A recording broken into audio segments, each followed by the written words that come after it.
శ్రీ గురుభ్యో నమః. శ్రీ మహాగణపతే నమః. వారఫలాల కార్యక్రమానికి స్వాగతం.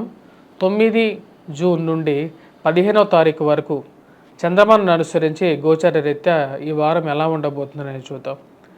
ఈ వారంలో ముఖ్యంగా వచ్చినప్పటికీ మొదటిది మేషరాశి.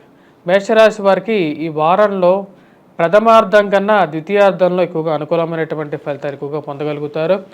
ప్రథమార్థంలో జన్మరాశిలో కుజగ్రహ సంచారం చేస్తున్నప్పుడు ఆరోగ్య రీత్యా చికాకులు, ధనక్షయకారకమైనటువంటి గ్రహాలైనటువంటి రవి ధనస్థానంలో సంచారం చేస్తున్నప్పుడు ఇరుగు పొరుగు సఖ్యత విషయంలోనూ డబ్బు ఖర్చు పెట్టడంలోనూ అధికమైనటువంటి ఖర్చు అనేది ఎక్కువగా ఉంటుందన్నమాట.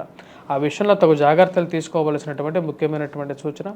వారం చివరి నాటికి అంటే 12వ తారీఖుకి శుక్రుడు వచ్చేటప్పటికి తృతీయంలోకి సంచారం, అదేవిధంగా రవి బుధుడు కూడా వచ్చేటప్పటికి తృతీయంలోకి సంచారం చేస్తున్నప్పుడు అనుకూలమైనటువంటి ఫలితాలుగా చెప్పవచ్చు.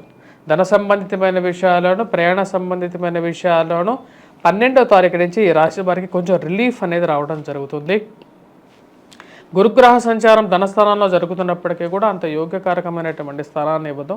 ఎందుకంటే పంచగ్రహ కూటమి నుంచి ఇప్పుడిప్పుడే ఈ రాశి వారికి ఈ వారాంతంలోనే కొంచెం రిలీఫ్ అనేది రావడం జరుగుతుంది అన్నమాట. ఆ యొక్క పంచగ్రహ కూటమిలో వచ్చేటప్పటికి రవి బుధుడు శుక్రుడు కూడా కేంద్రీకృతం ఉండడం, ఆ యొక్క గ్రహాల మార్పు అనేది కలిగి ఉంటుంది. వివాహ ప్రయత్న సంబంధితమైన విషయాల్లో కూడా అంత అనుకూలమైనటువంటి ప్రయత్నాలు గోచరించట్లేదు. మరి అదేవిధంగా ఫైనాన్షియల్ ఇన్వెస్ట్మెంట్స్ అనేవి అంతగా యోగించవు. స్పెక్యులేషన్స్లో ఇన్వెస్ట్మెంట్స్ అనేవి అంతగా అనుకూలమైనటువంటి ఫలితాలు వచ్చే విధంగా లేదు. అదేవిధంగా రాజకీయ ప్రతికూలతలకు కూడా ముఖ్య కారకంగా తయారవుతుంది ఈ యొక్క ధనస్థానంలో జరిగినటువంటి పంచగ్రహ కూటమి. ఈ రాశివారం వచ్చేటప్పటికి ముఖ్యంగా విద్యార్థులకు వచ్చేటప్పటికి కొద్దిగా కష్టపడి చదవవలసినటువంటి ముఖ్య సూచన. ప్రథమంలో కన్నా రేపు రాబోతున్నటువంటి 12వ తారీఖు నుంచి ఈ రాశి వారికి స్లోగా ఇంప్రూవ్మెంట్ అనేది ఉంటుంది. అన్ని విషయాల్లోనూ వివాహ ప్రయత్నాల్లోనూ ధన సంబంధితమైన విషయాల్లోనూ అన్ని విషయాల్లోనూ రాబోయే ఈ 12వ తారీఖు నుంచి అనుకూలమైనటువంటి ఫలితాలుగా చెప్పచ్చు. తదుపరి వృషభ రాశి వారికి వచ్చేటప్పటికి జన్మరాశిలోకి వచ్చేటప్పటికి రవిగ్రహ సంచారం పంచగ్రహ కూటమి ఫామ్ అయింది. అది వచ్చేటప్పటికి 12వ తారీఖు నుంచి స్లోగా మార్పు అనేది జరుగుతున్నది అన్నమాట. ధన సంబంధితమైన విషయాల్లో ఆరోగ్యపరంగానూ కొద్దిగా జాగ్రత్తలు అనేది అవసరం ఈ రాశి వారికి. ఎందుకంటే ఈ రాశిలోకి వచ్చేటప్పటికి జన్మరాశిలో రవిగ్రహ సంచారం జరుగుతున్నప్పుడు ధనక్షయకారకంగా ఉంటుందన్నమాట. అంటే డబ్బు అనేది అధికంగా ఖర్చు అవ్వటం అనేది జరుగుతుంటుంది. మరియు అదేవిధంగా కోపాన్ని కొంచెం తగ్గించుకోవాల్సినటువంటి ముఖ్యమైనటువంటి సూచన. వారం ప్రథమ కన్నా ఈ రాశి వారికి 12వ తారీఖు నుంచి అనుకూలంగా ఉంటుంది. విద్యా సంబంధితమైన విషయాల్లో కూడా ఎవరైతే విద్యార్థులు ఉన్నారో పోటీ పరీక్షల కోసం ప్రిపేర్ అవుతున్నటువంటి వారు ఉద్యోగ ప్రయత్న సంబంధితమైన విషయాల్లోనూ 15వ తారీఖు నుంచి ఈ రాశి వారికి అనుకూలంగా ఉంటుంది అన్నమాట. ఉద్యోగ ప్రయత్నాల్లోనూ మరియు అదేవిధంగా భారీ ఇన్వెస్ట్మెంట్స్కి అంత అనుకూలమైనటువంటి సమయంగా గోచరించట్లేదు వృషభ రాశి వారికి. దానికి ముఖ్య కారణం జన్మరాశిలో సంచారం చేస్తున్నటువంటి రవి ఎప్పుడైతే జన్మరాశిలో సంచారం చేస్తుంటాడో అనుకూలమైనటువంటి ఫలితాలు ఇవ్వడు. వ్యయ స్థానంలో ఉన్నటువంటి కుజుడు కూడా అనుకూలమైనటువంటి ఫలితాలు ఇవ్వడు. కానీ రాశి వారికి లాభస్థానంలో ఉన్నటువంటి రాహు రాజకీయ పరంగా అనుకూలమైనటువంటి ఫలితాలు ఇవ్వగలుగుతాడు అన్నమాట. ఇదే శాస్త్రం చెప్పబడింది. కావలసినటువంటి పరిహారాల్లో ముఖ్యంగా వచ్చేటప్పటికి రవికి పరిహారం చేసుకోవాలి. అదేవిధంగా కుజుడికి కూడా పరిహారం చేసుకున్నట్లయితే ఫైనాన్షియల్ రికవరీ అనేది కొంచెం అనుకూలంగా ఉండే విధంగా ఉంటుందన్నమాట. మిథున రాశి వారికి ఎలా ఉంది అంటే మిథున రాశి వారికి పంచగ్రహ కూటమి వ్యయ స్థానాల్లో జరిగిందన్నమాట. లాభస్థానాల్లో కుజుడు ఉన్నాడు. వ్యయ స్థానాల్లో ఉన్నటువంటి రవి అంత యోగ్యాన్ని కూడా ధనక్షయకారకంగా ఉంటుందన్నమాట. అంటే డబ్బులు ఇన్వెస్ట్మెంట్స్ గురించి చేసేటువంటి వారు ఫైనాన్షియల్ స్పెక్యులేషన్స్లో ఇన్వెస్ట్మెంట్స్ అనేది యోగించదు. కాబట్టి ఆ విషయంలో చాలా జాగ్రత్తగా ఉండాల్సినటువంటి ముఖ్యమైనటువంటి సూచన. ఈ రాశి వారికి ముఖ్యంగా లాభస్థానంలో ఉన్నటువంటి కుజుడు వ్యాపారంలో పెట్రోకెమికల్ ఇండస్ట్రీస్లో రియల్ ఎస్టేట్ సంబంధితమైనటువంటి వ్యాపారాల్లో అనుకూలించగలుగుతాడు. మరియు ఆ రాజకీయ పరంగా కూడా కొంచెం అనుకూలతను ఇవ్వగలుగుతాడు. కానీ వ్యయ స్థానాల్లో పంచగ్రహ కూటమి జరగటం వల్ల రాష్ట్రాధిపతి అయినటువంటి బుధుడు వ్యయ స్థానంలో ఉండి మరి దాంతోపాటు రవితో కలిసి ఉండడం వల్ల అంత అనుకూలమైనటువంటి ఫలితాలు ఇవ్వడం. 12వ తారీఖు నుంచి రాశి వారికి అనుకూలంగా ఉంటుంది. జన్మరాశిలోకి శుక్రుడు సంచారం చేయబోతున్నాడు. అదేవిధంగా రవి బుధుడు కూడా వచ్చినప్పటికీ జన్మరాశిలోకి సంచారం చేయబోతున్నాడు. కాబట్టి వారం ప్రథమం కన్నా 12వ తారీఖు నుంచి ఎక్కువగా అనుకూలమైనటువంటి ఫలితాలు విద్యా సంబంధితమైన విషయాలు, ప్రేమ సంబంధితమైన వ్యవహారాలు మరియు అదేవిధంగా ఈ రాశి వారికి వివాహ ప్రయత్నాలు కూడా రాబోతున్నటువంటి 12వ తారీఖు నుంచి కొంచెం అనుకూలమైనటువంటి ఫలితాలు రాగలుగుతాయి. రాజకీయంగా కూడా ఒక మెట్టు దిగినప్పటికీ కూడా ఒక మెట్టు ఎదగలుగుతాను అనే ఒక నమ్మకం అనేది మీకు మనసులో కలగడం అనేది జరుగుతుంటుంది. మానసిక చింత నుంచి బయటికి రాగలుగుతారు. దైవ చింతనతో ఈ యొక్క వారం అనేది గడుస్తుంది. తదుపరి రాశి అయినటువంటిది రాశి వచ్చినప్పటికీ కర్కాటక రాశి. కర్కాటక రాశి వారికి అనుకూలమైనటువంటి కాలంగానే చెప్పచ్చు. ఈ రాశి వారికి లాభస్థానాల్లో జరిగినటువంటి పంచగ్రహ కూటం అనేది అనుకూలమైనటువంటి ఫలితాలు ఇవ్వగలుగుతుంది.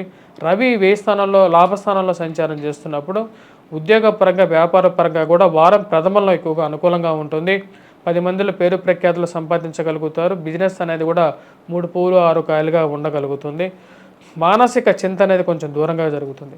కానీ రాబోతున్నటువంటి 12వ తారీఖు నుంచి వ్యయ స్థానంలోకి రవి సంచారం, శుక్రగ్రహ సంచారం జరుగుతున్నప్పుడు 15వ తారీఖు నుంచి అది కొంచెం అనుకూలత అనేది తగ్గుతుంది. 12వ తారీఖు శుక్రుడు ఎప్పుడైతే వ్యయ స్థానంలోకి రాగలుగుతాడో అప్పుడు అనుకూలమైనటువంటి ఫలితాలుగానే చెప్పచ్చు. ఉద్యోగపరంగా వ్యాపారపరంగా నూతన ప్రయత్నాలు చేయాలనుకుంటారు. దానికి తగినట్టుగా ప్రయత్నాలు చేసినప్పుడు వాటిలో సఫలీకృతం కూడా అవటం అనేది జరుగుతుంది.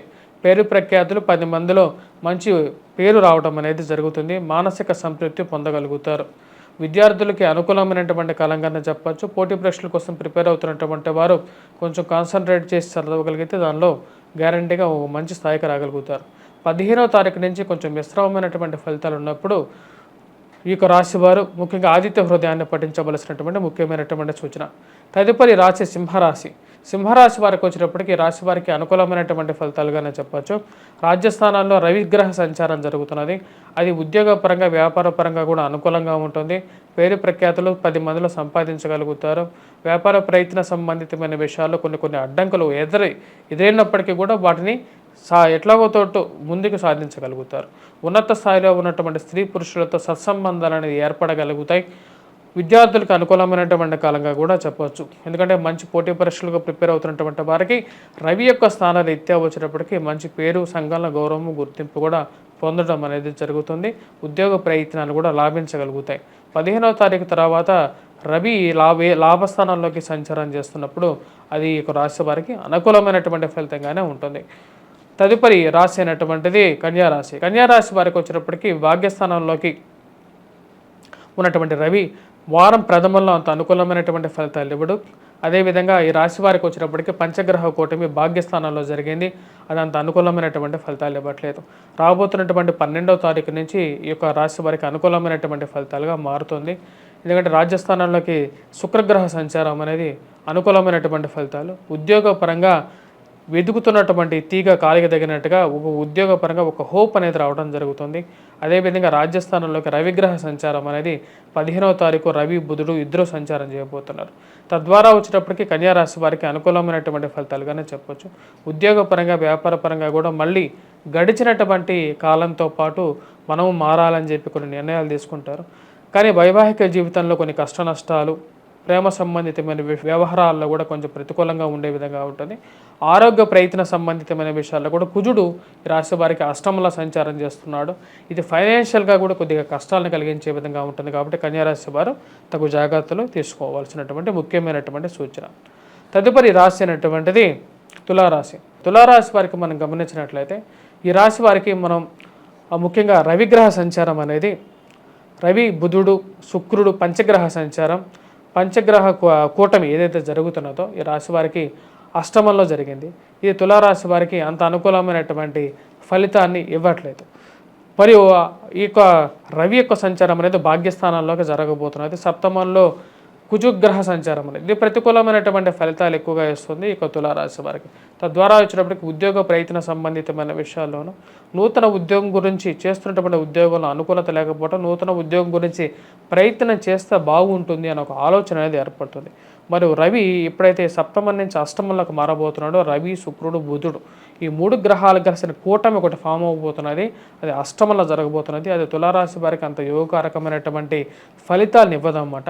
ధనక్షయకారకంగా ఉండబోతుంది. కాబట్టి తులారాశి వారు ముఖ్యంగా ఉద్యోగపరంగా వ్యాపార పరంగా కూడా ఇన్వెస్ట్మెంట్స్ చేసేటప్పుడు వేరే వారికి డబ్బులు ఇచ్చేటప్పుడు కూడా కొంచెం జాగ్రత్తగా ఉండాలి. ఆరోగ్యపరంగా కూడా కొన్ని జాగ్రత్తలు తీసుకున్నట్లయితే బాగుంటుంది అన్నమాట అనేది ముఖ్యమైనటువంటి సూచన. అనవసరమైనటువంటి విషయాలు ఉన్నట్లయితే తులారాశి వారికి చాలా అనుకూలంగా ఉంటుంది. ఎందుకంటే అష్టమంలోకి రవి ఎప్పుడైతే వస్తాడో అది మీకు ప్రతికూలమైనటువంటి ఫలితాలు ఎక్కువగా ఇవ్వడం జరుగుతుంటుంది అన్నమాట. తదుపరి రాశి అనేటువంటిది వృశ్చిక రాశి. వృశ్చిక రాశి వారికి మనం గమనించినట్లయితే వారం ప్రథమంలో ఎక్కువగా అనుకూలమైనటువంటి ఫలితాలు ఎక్కువగా పొందగలుగుతారు. ఎందుకంటే ఈ రాశి వారికి షష్టమంలో పంచగ్రహ కూటమి అనుకూలమైనటువంటి ఫలితాలు ఇవ్వగలుగుతుంది. రవి, శుక్రుడు, బుధుడు షష్టమంలో యోగ్యకారకమైనటువంటి గ్రహాలు.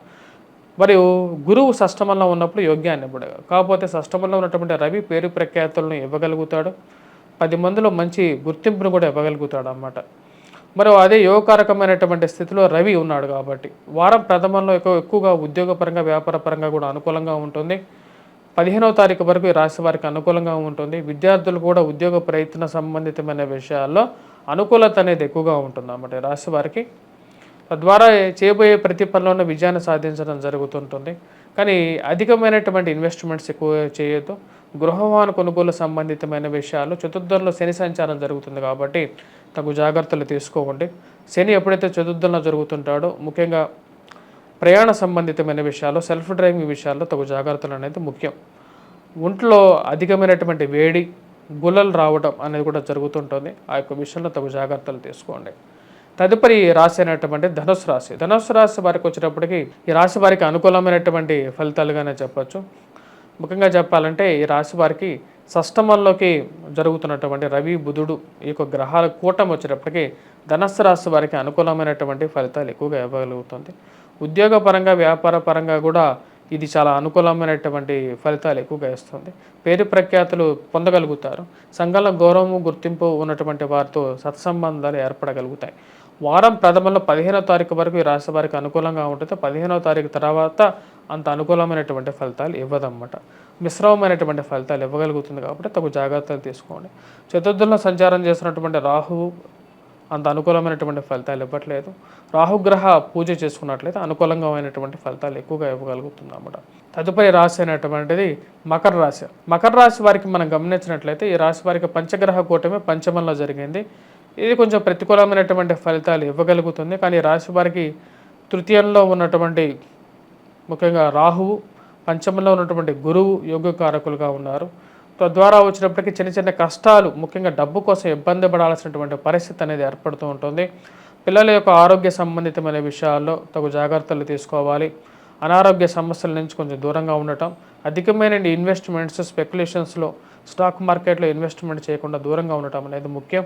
మోసపూరితమైనటువంటి మాటలు నమ్మి ఇన్వెస్ట్మెంట్స్ అనేది దూరంగా ఉండండి. 10 మందిలో మీరు ఏం చెప్పాలనుకున్నారో మీరు ఇష్టం లేనటువంటి విషయం గురించి నిర్మోహమాటంగా ఉండగలుగుతారు. అదే విషయంగా చెప్పగలుగుతారు. ఈ రాశి వారికి 15వ తారీఖు నుంచి రాబోతున్నటువంటి నెల రోజులు అనుకూలమైనటువంటి ఫలితాలుగానే గోచరిస్తున్నది.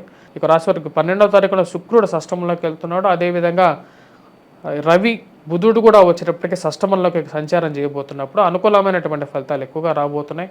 అది ఉద్యోగపరంగా, వ్యాపారపరంగా, ధన సంబంధితమైన విషయాల్లో కూడా అనుకూలంగా ఉంటుంది. ప్రమోషన్స్, ఇంక్రిమెంట్స్ విషయాల్లోనూ, నూతన ఉద్యోగ ప్రయత్నాల్లోనూ, విదేశీయాన ప్రయాణాల్లోనూ అనుకూలమైనటువంటి ఫలితాలు ఇవ్వగలుగుతుంది. ఉన్నత స్థాయిలో ఉన్నటువంటి వారితో మీకు పరిచయాలు ఏర్పడటం అనేది జరుగుతుంది అన్నమాట. తదుపరి రాశి అయినటువంటిది కుంభరాశి. కుంభరాశి వారికి ఈ రాశి వారికి వచ్చేటప్పటికి చతుర్థంలోకి గురువుతో పంచగ్రహ కూటమి జరిగింది. తద్వారా అది ప్రతికూలమైనటువంటి ఫలితాలు ఇవ్వగలిగింది అన్నమాట. ఈ యొక్క కూటమిలో వచ్చినప్పటికీ రవి చతుర్థంలో ఉన్నప్పుడు ఆరోగ్యపరంగా కొంచెం ప్రతికూలతలు, మానసిక శారీరక శ్రమను కలిగించగలుగుతాడు. జన్మరాశిలో ఉన్నటువంటి శని కూడా కొంచెం ప్రతికూలమైనటువంటి ఫలితాలు ఇవ్వగలుగుతాడు. ఈ పంచగ్రహ కూటమిలో కదలిక మొదలైంది. 12వ తారీఖున శుక్రుడు పంచమంలోకి మారబోతున్నాడు. 12వ తారీఖున యోగకారకమైనటువంటి ఫలితాలు ఇవ్వగలుగుతారు. 12 నుంచి 15వ తారీఖు వరకు శుక్రుడు పంచమంలో చేస్తున్నప్పుడు ధన సంబంధితమైన విషయాల్లో అనుకూలమైనటువంటి ఫలితాలు వస్తాయన్నమాట. అదేవిధంగా సంతాన సంబంధితమైన విషయాల్లో కూడా 12 నుంచి 15వ తారీఖు వరకు అనుకూలంగా ఉంటుంది. 15వ తారీఖున రవి, బుధుడు ఇద్దరు పంచమంలోకి సంచారం చేస్తున్నప్పుడు స్పెక్యులేషన్స్లో ఇన్వెస్ట్మెంట్స్ అనేది ప్రతికూలంగా ఉంటుంది. సెల్ఫ్ డ్రైవింగ్లో తగు జాగ్రత్తలు తీసుకోండి. తల్లిగారి ఆరోగ్య సంబంధితమైన విషయాల్లో తగు జాగ్రత్తలు తీసుకోవాలి. మరి అదేవిధంగా వివాహ ప్రయత్న సంబంధితమైన విషయాల్లో కూడా అంత అనుకూలమైనటువంటి ఫలితాలు వచ్చే విధంగా లేదు రాశి వారికి. మరియు అదేవిధంగా ఈ రాశివారు చేసుకోవాల్సినటువంటి పరిహారాల్లో రవికి, బుధుడికి ముఖ్యంగా పరిహారం చేసుకోవాల్సినటువంటి ముఖ్యమైనటువంటి సూచన. తదుపరి రాశి అయినటువంటిది మీనరాశి వారికి తృతీయంలో జరిగినటువంటి ఈ పంచగ్రహ కూటమి యోగకారకమైనటువంటి ఫలితాలు ఎక్కువగా ఇస్తుందన్నమాట. ఉద్యోగపరంగా వ్యాపార పరంగా కూడా అనుకూలంగా ఉంటుంది. చేపట్టబోయే ప్రతి పనిలోనూ విజయం. ఎందుకంటే రవి తృతీయంలో ఉన్నప్పుడు ఉద్యోగపరంగా ప్రయాణ పరంగా కూడా అనుకూలంగా ఉంటుంది. షార్ట్ టర్మ్ ట్రావెల్ అంటారు అనమాట. అంటే దగ్గర ప్రయాణాలు అనేవి ఎక్కువగా యోగిస్తుంది. 10 మందిలో గుర్తింపు రాగలుగుతుంది. ఉన్నత స్థాయిలో ఉన్నటువంటి స్త్రీలు పురుషులతో సత్సంబంధాలు అనేది ఏర్పడడం అనేది జరుగుతుంది. ఇది అనుకూలమైనటువంటి ఫలితం ఇవ్వగలుగుతుంది. అదేవిధంగా రాజకీయంగా కూడా అనుకూలమైనటువంటి ఫలితాలు ఇవ్వగలుగుతుంది. ఇది మీనరాశి వారికి అనుకూలంగా ఉంటుంది. 15వ తారీఖు తర్వాత రవి బుధుడు వచ్చేటప్పటికి చతుర్థంలోకి మారబోతున్నారు. చతుర్థంలోకి మారబోయినటువంటి రవి బుధుడు ఇద్దరు అంత అనుకూలమైనటువంటి ఫలితాలు ఇవ్వరు కాబట్టి ఆ యొక్క విషయంలో తగు జాగ్రత్తలు తీసుకోండి. సెల్ఫ్ డ్రైవింగ్ విషయంలో 15వ తారీఖు తర్వాత కొంచెం జాగ్రత్తగా ఉంటే మంచిది. భారీ ఇన్వెస్ట్మెంట్స్ పెట్టద్దు. నమ్మని వాళ్ళని, కొత్తగా ఎవరైతే తెలిసిన వాళ్ళకి అప్పులు ఇవ్వద్దు. అప్పులు ఇచ్చి మోసపోవద్దు.